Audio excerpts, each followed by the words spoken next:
జగన్మోహన్ రెడ్డి గారు విశాఖపట్నంలో ప్రమాణ స్వీకారం చేస్తానని అన్నారు.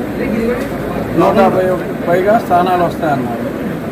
అదే విశాఖపట్నం నుంచి కేఏ పాల్ గారు ఎంపీగా పోటీ చేశారు. ఆయన నాకు 10 లక్షల ఓట్లు, 15 లక్షలకు గాను 10 లక్షల ఓట్లు పోలేనివి.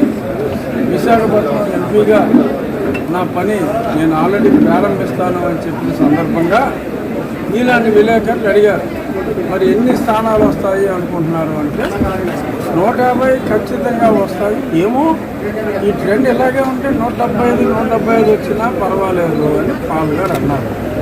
పాల్ గారికి ఏదైతే 175 అన్నారో జగన్మోహన్ రెడ్డి గారు తరఫున బొత్స సత్యనారాయణ గారు కూడా 175 వస్తాయని చెప్పారు.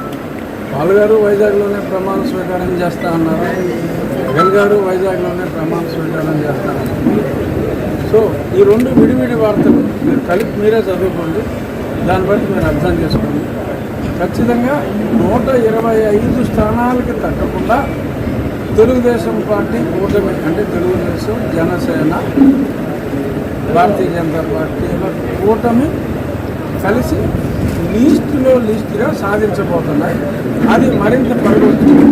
ఎందుకంటే నేను వాళ్ళకిలాగా పిచ్చోళ్ళలాగా నేను మాట్లాడను. 175 వస్తాయని ఇలాంటి పిచ్చి మాటలు మాట్లాడను. ఖచ్చితంగా వచ్చే స్థానాలే సర్వేలు చూసి మేము చేసిన సర్వేలు కానీ ఇతరులు చేసిన సర్వేలు కానీ అవి ఇవి క్రాస్ వెరిఫై చేసుకుని ఏదన్నా చెప్పాము అంటే ఒక క్రెడిబిలిటీ అనేది గత 4 ఏళ్ళుగా నాకు ఏర్పడింది. కాబట్టి రాజుగారు ఏది పడితే రోజుగా మాట్లాడడం అని అందరూ అనుకుంటారు. కాబట్టి నేను ఏది చెప్పినా కూడా ± ఒక 5 లాగా ఉండాలి తప్ప చిల్లర వ్యక్తుల్లాగా చిల్లర మాటలు మాట్లాడకూడదు. నేను చెప్పచ్చు 175 మాకు వస్తున్నా దరిద్రంగా ఉంటుంది, చెప్పకూడదు. సో కాబట్టి 125 సీట్లకి తగ్గవు. మంచి ఇంకా పైచిలుకు ఓట్లు మొన్న ఎలక్షన్ జరిగిన ప్యాటర్న్ చూస్తే ప్రజలు ఎంతో ఓపికగా దాటింది. కొన్ని చోట్ల 12 దాటింది. అయినా ఒక లక్ష్యంతో ఒక కక్షతో ఓట్లు వేసినట్టుగా అనిపించింది. కక్ష గత ప్రభుత్వం మీద 5 ఏళ్ల క్రితం ఓడిపోయిన ప్రభుత్వం మీద ఉండే అవకాశం లేదు. ప్రస్తుతం ఉన్న పాలకుల మీదే ఆ కక్ష అనేది ఉంటుంది. కాబట్టి 125 పైన ఎన్ని స్థానాలు వచ్చినా రావచ్చు. కానీ ఖచ్చితంగా గెలిచే స్థానాలు అయితే 125 అని చెప్పి నేను మనస్ఫూర్తిగా విశ్వసిస్తున్నాను. రేపు 4వ తారీఖు 12 గంటలకల్లా మనకి ట్రెండ్ అర్థమైపోతుంది.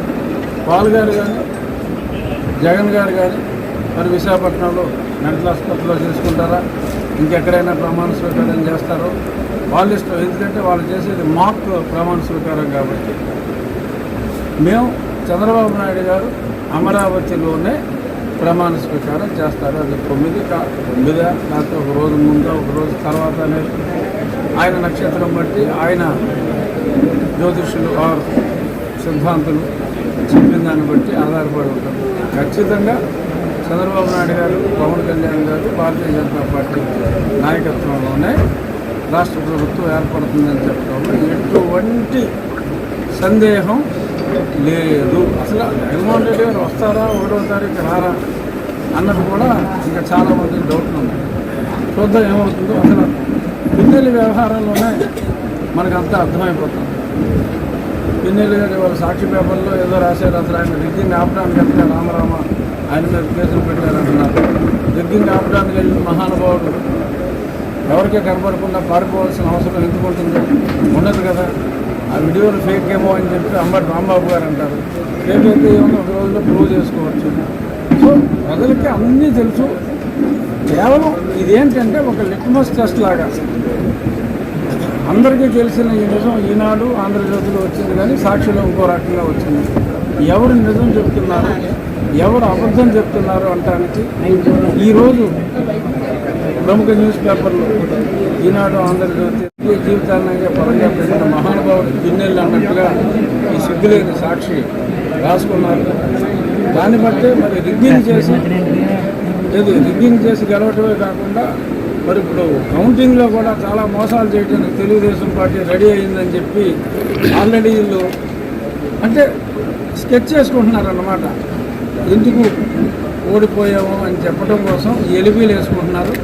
ఈ గెలుపు ప్రజలు ఓట్లేసింది కాదు, మోసం చేసి గెలిచారు కాబట్టి మేము ప్రమాణ స్వీకారం చేసుకుంటామని చెప్పి వైజాగ్ ఈస్ట్లో జగన్ గారు చేస్తే వైజాగ్ వెస్ట్లో పాల్ గారు చేసుకుంటారు. ఒకవేళ జగన్ గారు వెస్ట్లో చేసుకుంటే పాల్ గారు ఈస్ట్లో చేసుకుంటారు. అంతకుమించి నిజమైన ప్రమాణ స్వీకారం చంద్రబాబు గారు, పవన్ కళ్యాణ్ గారు కేంద్రం నుంచి కూడా మరి ప్రధానమంత్రి గారు వస్తారా లేకపోతే ఇంకేదైనా మంత్రి గారు వస్తారో వాళ్ళ సమక్షంలో అత్యద్భుతంగా జరుగుతుంది. మీరే నన్ను నేను చెప్పిన దాంట్లో ఏమైనా తేడా ఉంటే ప్రశ్నించవచ్చు. ఎందుకంటే ఎవరికి ఏ స్థానం ఇవ్వాలనేది అది ప్యూర్గా ముఖ్యమంత్రి గారి డిస్క్రిప్షన్ కాబట్టి. సో సార్ ఆ క్వార్టరీలో మీరే హోమ్ మినిస్టర్ అయితే ఎటువంటి చర్యలు తీసుకుంటారు సార్? అయినా కాకపోయినా చర్యలే దాని మీద సంబంధం. మీరైతే ఏం తీసుకుంటారు సార్? రాష్ట్ర హోంమంత్రిగా మీరు ప్రమాణ స్వీకారం. Okay sir, thank you.